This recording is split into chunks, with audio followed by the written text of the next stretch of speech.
Hey everybody, I'm Zee Garcia, and today I'm taking a look at a roll and write game called Tag City.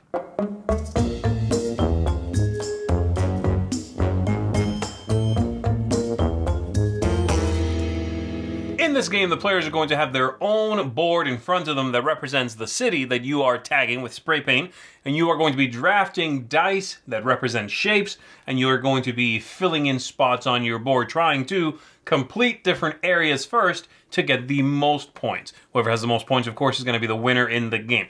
Let's go ahead and take a look at how it works together. We'll come on back after that, and I'll tell you what I think of it. In the game, you are going to get a central board. You're going to get a start player marker here. It's going to move around the table. I'll just set that aside for now. Number of dice, some markers, and then player boards for every player at the table, all right?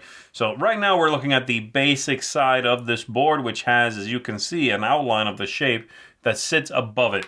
And then the three small ones there go in the middle. Everyone gets one of these. You can select either this side. All the players will do either this side or this side. It's really the same except for the shapes are broken up a little bit. So I'm going to go ahead and remove the rest. I'll show you the more interesting side of these two. Everyone gets a marker and you are good to go. The number of dice in play is going to be based on the number of players. So it's always one more than the number of players. So I'm going to be showing you a game with 3 players here, i.e. 4 dice. Each round goes like this. All right, we're going to roll all the dice, and then we are going to place those dice in the matching spots out here. So the 2 goes on the 2, 3 sits there on the 3, and the 2 ones go next to the 1 spot. And then I will go ahead and select one of those and start tagging my city. My objective is to get the most victory points, and I'm going to score those victory points from 3 things. Completing lines. If I do so first, I get 5 victory points. If I do so later, I get only 2. Completing columns. First 3 points, after that 1 point. Or completing entire districts for the points listed down here. For example, the blue one is very large. If I do so first, 14 victory points. So I'll select one of these. Let's say I want, I'll take this one right here. And I can either select that piece with a 2 or a 1. So if I select a die, I can draw either one of the shapes around that die. I'll go ahead and remove the 2, and I'll select this shape here. If you need to pick it up and place it, see how it's going to fit, you can do so as well. I'm going to draw it right there in the yellow area, okay? So I would fill that in however I want to make sure that it encompasses all of the pieces that make up this shape. Put that back over there, and it's the next player's turn. They'll go ahead and select one. Let's say they want to draw that, so they select this die, and they draw that on their board, and the final third player draws one of these 2 on their board. The final die everyone gets.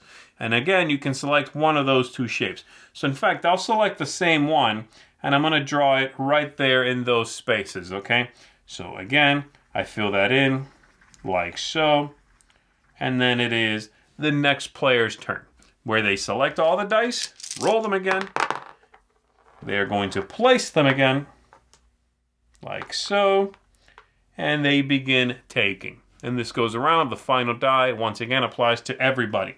There's a couple of other options in the game that you can choose to do. You can check your social media, which means not utilizing one of these dice. You are going to circle one of these spots up here, and you're going to lose a victory point at the end of the game. Everybody else is going to cross out that same spot so that all these run out at the same time. And that's one of the end game triggers.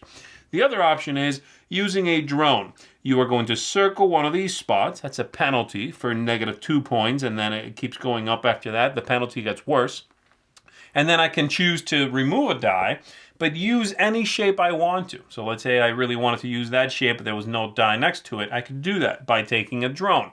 You can also use one of the 3 shapes in the center by using a drone. And it's the only way you get to these 3 shapes in the center, the smaller ones there.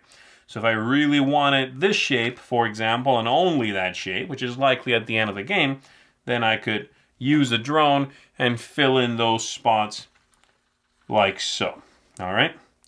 The game's going to end either when all of the points have been given, either you've circled it, meaning you earned the points, or you crossed it out, meaning somebody else got to it first, or all of the social media spots are gone. Again, you circle or cross one out, depending on whether it was you who took it or someone else who took it.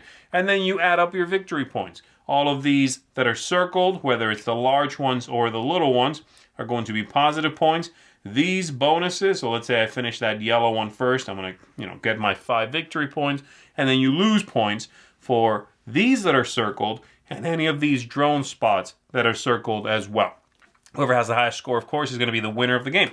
On the other side of this board here, you can choose to play the slightly more advanced game, which is very, very simple and similar, but the difference being the 3 pieces that are small still go into the center there, but you get to decide what goes in between all of the dice. And in fact, there are more shapes for that.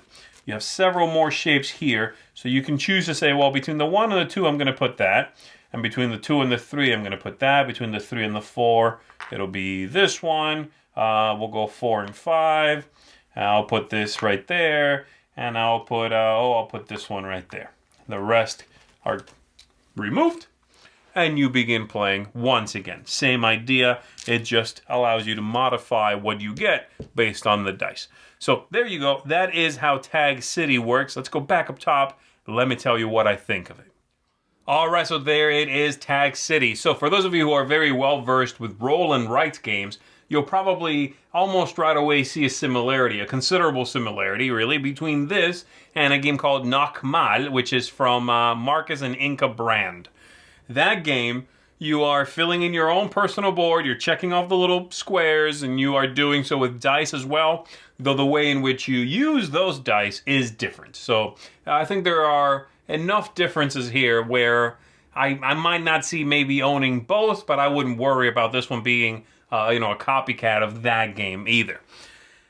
I like this one's theme, though, way more than that one. That one is it's a themeless dice game, but that's right there is one thing that attracts me to this one, and so I'll start right there, the theme. I like this concept very much. It's a fresh theme. It feels different. It feels just not a tired concept at play here, I appreciate it at Tag City. The aesthetics are also, because of that theme, spray painting and tagging things, looks good, I like the characters, I like the caricatures, I guess I should say.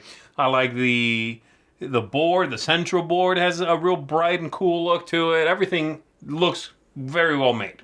And the pieces and the markers all work well together, Dice are nothing flashy, but they do their job well enough.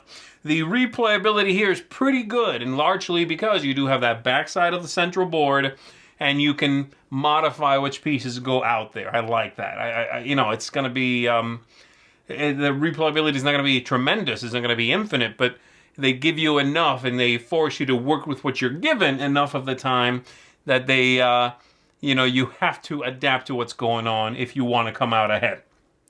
Game length. It's real good. The game is very quick. I did not have a problem with that, and in fact, that's one thing I can very definitely say I like better in this one than in Nockmal. That one, it just outstays its welcome. The board is bigger. Players have more squares, I'm pretty sure anyway. And it just feels a little long to get it done. It's one of the, it's like maybe 40 minutes or so, let's say, 45 minutes. For a little roll and write game, that feels a little too long. This one's punchy. It's much faster than that. So I like that right there. Ease of play in this. Very easy. The 2 extra things you need to concern yourself with, the checking social media has a cute name, but whatever. And then the drone, which you get to do anything. Very straightforward, both of those. The drone is the one that lets you do anything. The other one doesn't even have rules attached to it. Just circle off a penalty point. So that I also like. I can teach this to just about anybody, really. And then lastly, and really my only thing that isn't getting a big positive here is the tactics, the strategy in this. There's just not that much of it, It's a reactionary game, which that's tactics, but there were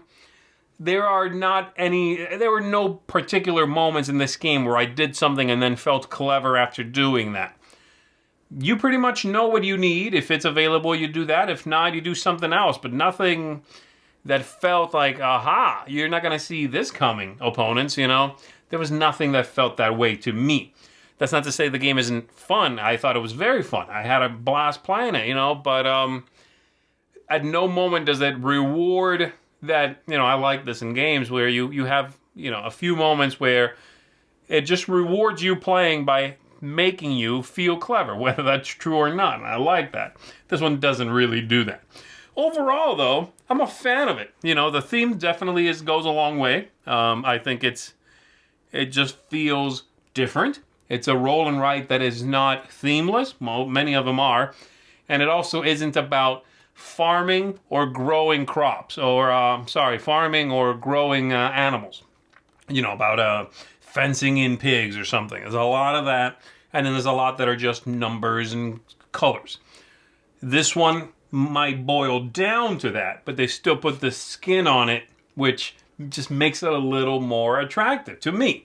So this is going to get a seal of approval. I do recommend it. I enjoyed it very much. I think it's well made, and I think if you're a fan of roll and write games, you're going to have yourself a good time with this game right here. That is Tag City. Again, that's a seal of approval from me. I'm Zee Garcia. I'll see you on the next one. Thanks so much for watching the Dice Tower videos. Find more great videos and reviews, as well as our top-rated audio podcast at Dicetower.com.